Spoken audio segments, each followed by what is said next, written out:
Jean-Paul Marat was a physician, political theorist and scientist, best known for his career in France as a radical journalist and politician during the French Revolution. His journalism became renowned for its fierce tone, uncompromising stance toward the new leaders and institutions of the revolution, and advocacy of basic human rights for the poorest members of society. Marat was one of the most radical voices of the French Revolution. He became a vigorous defender of the sans-culottes, publishing his views in pamphlets, placards and newspapers, notably his L'Ami du Peuple, which helped to make him their unofficial link with the radical, Republican Jacobin group that came to power after June 1793. Marat was assassinated by Charlotte Corday, a Girondist sympathizer, while taking a medicinal bath for his debilitating skin condition. In his death, Marat became an icon to the Jacobins as a revolutionary martyr, as portrayed in Jacques-Louis David's famous painting, The Death of Marat. Life, education and political involvement.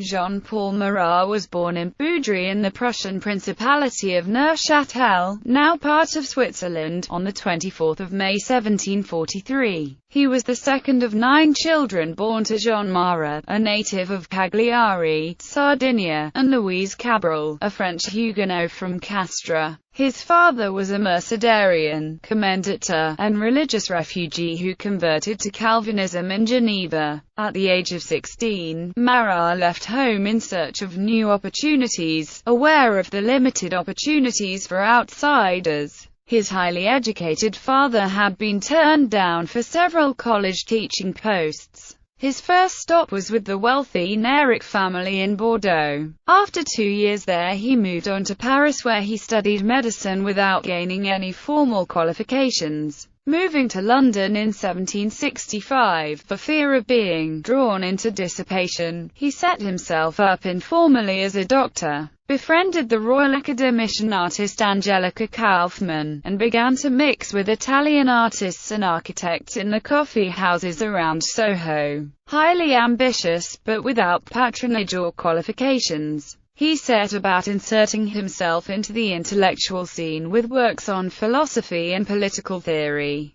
Voltaire's sharp critique of Delhomme, in defense of his friend Helvetius, brought the young Marat to wider attention for the first time and reinforced his growing sense of a widening division between the philosophists, grouped around Voltaire on one hand, and their opponents, grouped around Rousseau on the other. Around 1770, Marat moved to Newcastle upon Tyne. His first political work, Chains of Slavery, inspired by the extra-parliamentary activities of the disenfranchised MP, and later Mayor, John Wilkes, was most probably compiled in the Central Library here. By Marat's own colourful account, he lived on black coffee for 3 months during its composition, sleeping only 2 hours a night, and then slept soundly for 13 days in a row. He gave it the subtitle, a work in which the clandestine and villainous attempts of princes to ruin liberty are pointed out,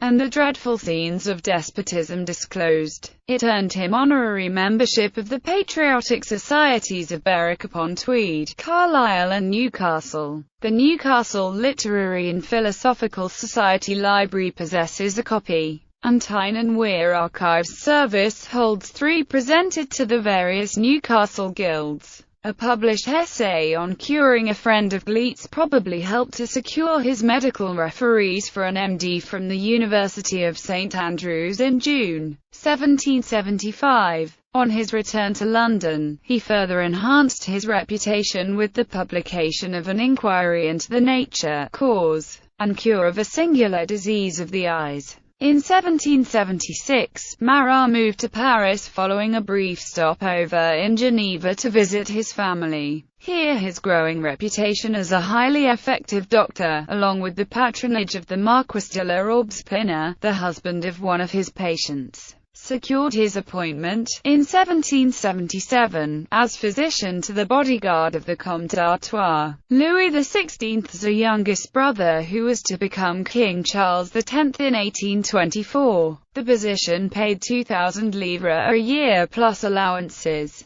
Marat was soon in great demand as a court doctor among the aristocracy, and he used his newfound wealth to set up a laboratory in the Marquise de l'Orbespin's house. Soon he was publishing works on fire and heat, electricity and light. In his memoirs, his later enemy Brissot admitted Marat's growing influence in Parisian scientific circles. When Marat presented his scientific researches to the Académie des Sciences, they were not approved for official publication. In particular, the academicians were appalled by his temerity in disagreeing with Newton. Benjamin Franklin visited him on several occasions, and Goethe described his rejection by the Academy as a glaring example of scientific despotism. In 1780, Marat published his favorite work, A Plan de Legislation Criminelle, a polemic for judicial reform inspired by Rousseau and Cesare Beccaria, and entered into a competition organized by the Bern Academy. It argued for a common death penalty for all regardless of social class and the need for a 12-man jury to ensure fair trials. In April 1786, he resigned his court appointment and devoted his energies full-time to scientific research.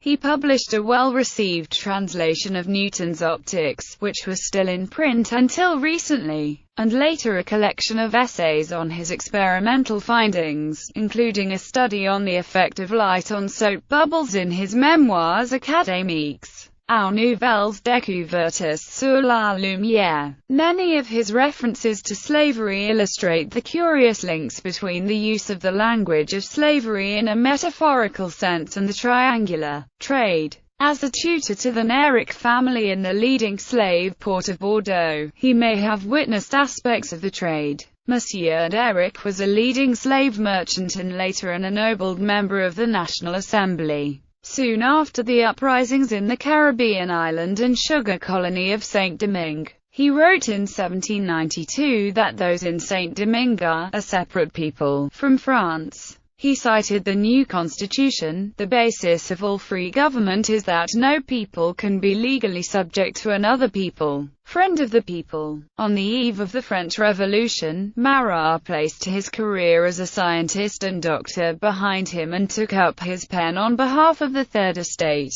After 1788, when the Parlement of Paris and other notables advised the assembling of the Estates General for the first time in 175 years, Marat devoted himself entirely to politics. His offrande à la patrie dwelt on many of the same points as the Abbé's famous Questc le tiers etit, before the Estates General met. In June 1789, he published a supplement to his offrande, followed in July by La Constitution, and in September by the Tableau des Vices de la Constitution d'Angleterre, intended to influence the structure of a new constitution for France. The latter work was presented to the National Constituent Assembly as an anti-oligarchic dissent from the Anglomania that was then gripping that body. In the 12th of September 1789, Marat began his own paper, which was first called Publiciste Parisien,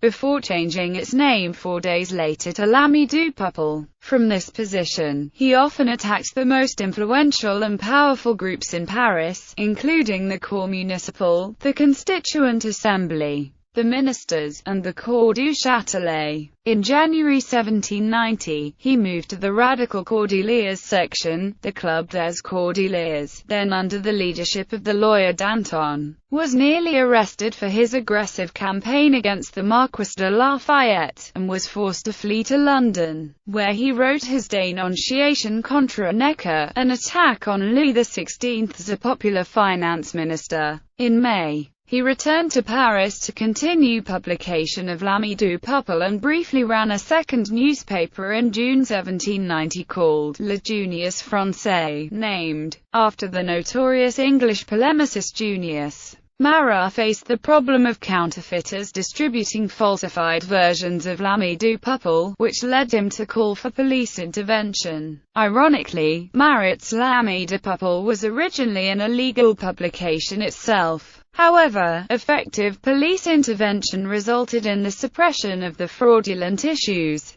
leaving Marat the continuing sole author of L'Ami du Peuple. Fearing reprisal, Marat went into hiding in the Paris sewers, where he almost certainly aggravated his debilitating chronic skin disease. During this period, Marat made regular attacks on the more conservative revolutionary leaders. In a pamphlet from 26 July 1790, entitled "CN est fait de nous," he warned against counter-revolutionaries, advising, 500 or 600 heads cut off would have assured you a repose, freedom and happiness. Events from 1790 to 1792, Marat frequently had to go into hiding. In April 1792, he married the 26-year-old Simon Everett in a common-law ceremony on his return from exile in London, having previously expressed his love for her. She was the sister-in-law of his typographer, Jean-Antoine Corn, and had lent him money and sheltered him on several occasions. Marat only emerged publicly on the 10th of August insurrection, when the Tuileries Palace was invaded and the royal family forced to shelter within the Legislative Assembly.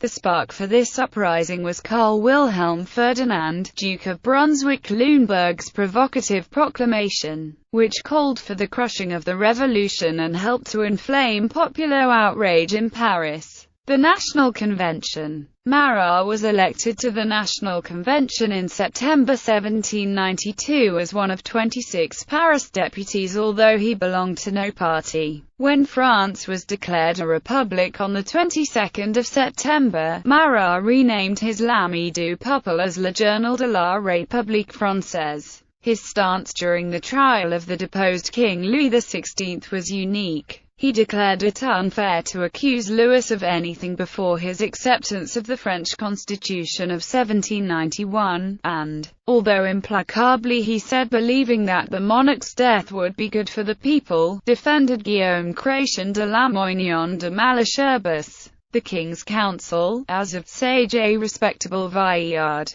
On 21 January 1793, Louis XVI was guillotined, which caused political turmoil. From January to May, Marat fought bitterly with the Girondins, whom he believed to be covert enemies of republicanism. Marat's hatred of the Girondins became increasingly heated, which led him to call for the use of violent tactics against them. The Girondins fought back and demanded that Marat be tried before the Revolutionary Tribunal. After attempting to avoid arrest for several days, Marat was finally imprisoned. On 24 April, he was brought before the tribunal on the charges that he had printed in his paper statements calling for widespread murder as well as the suspension of the convention. Marat decisively defended his actions, stating that he had no evil intentions directed against the convention. Marat was acquitted of all charges to the riotous celebrations of his supporters'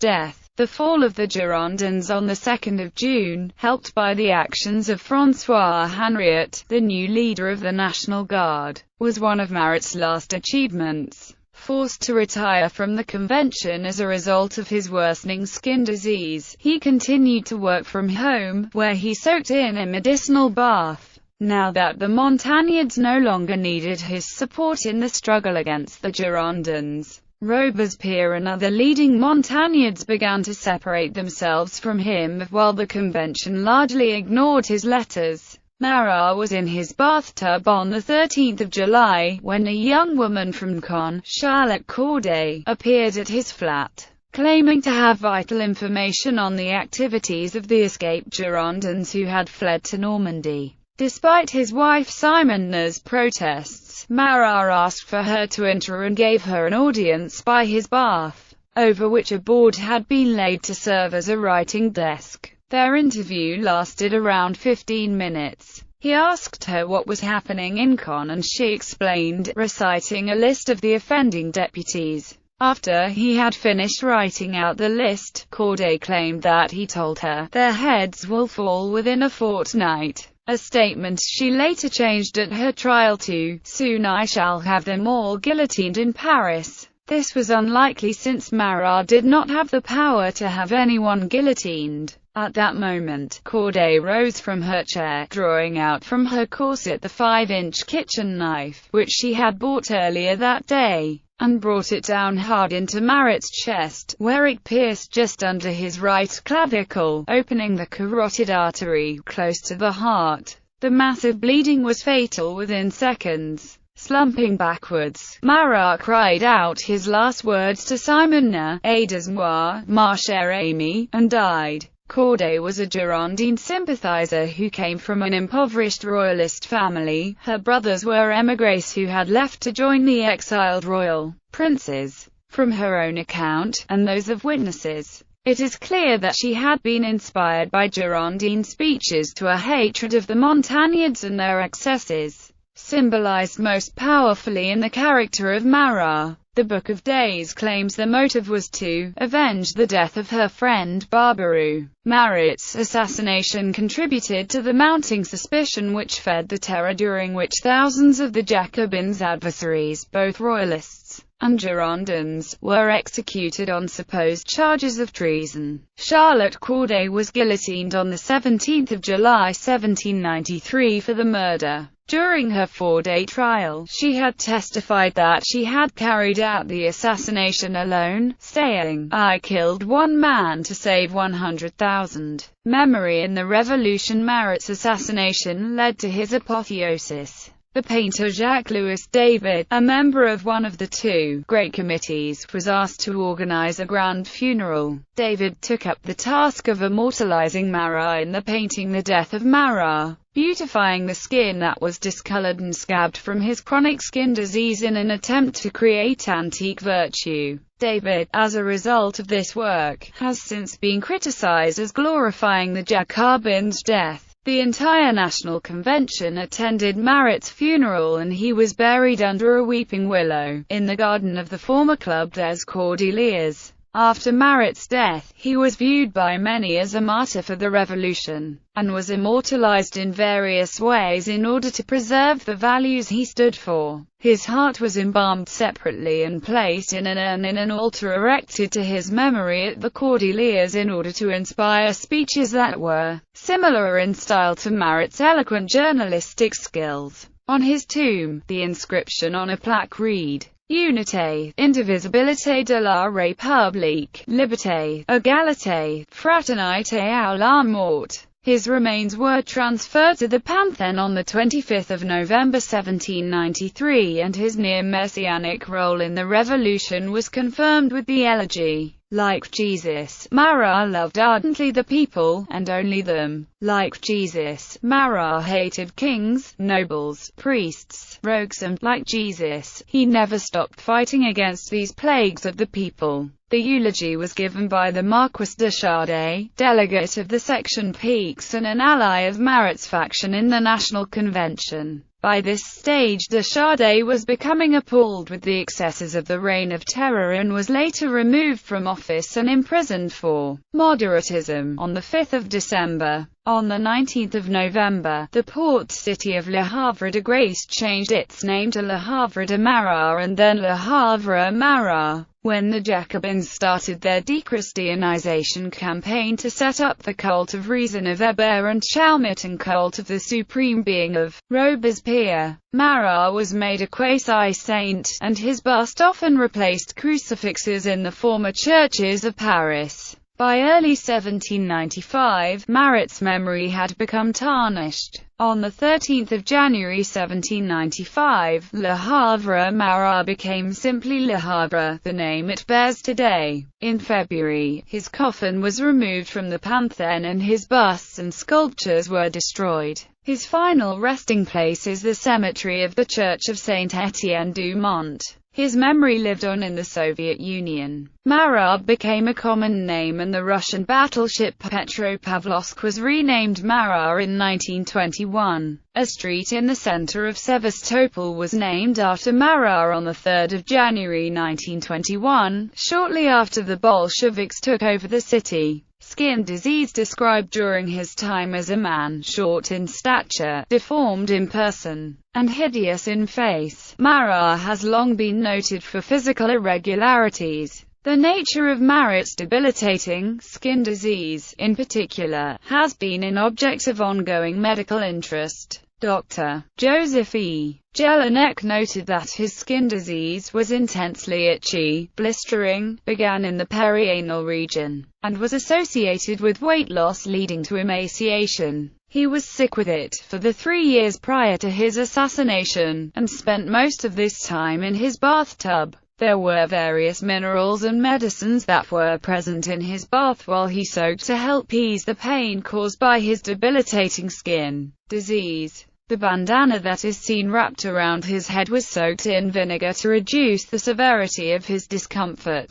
Jelinek's diagnosis is dermatitis herpetiformis. Tub. After Marat's death, his wife may have sold his bathtub to her journalist neighbor, as it was included in an inventory of his possessions. The royalist de Saint-Hilaire bought the tub, taking it to Sarzeau-Morbihan in Brittany. His daughter, Capriole de Saint-Hilaire, inherited it when he died in 1805, and she passed it on to the Sarzeau curé when she died in 1862. A journalist for Le Figaro tracked down the tub in 1885. The curé then discovered that selling the tub could earn money for the parish. Yet the Musée Carnavalet turned it down due to its lack of provenance as well as the high price. The curé approached Madame Tussaud's Waxworks, who agreed to purchase Marat's bathtub for 100,000 francs. But the curé's acceptance was lost in the mail. After rejecting other offers, including one from Phineas Barnum, the curé sold the tub for 5,000 francs to the Musée Graven, where it remains today. The tub was in the shape of an old-fashioned high-buttoned shoe and had a copper lining.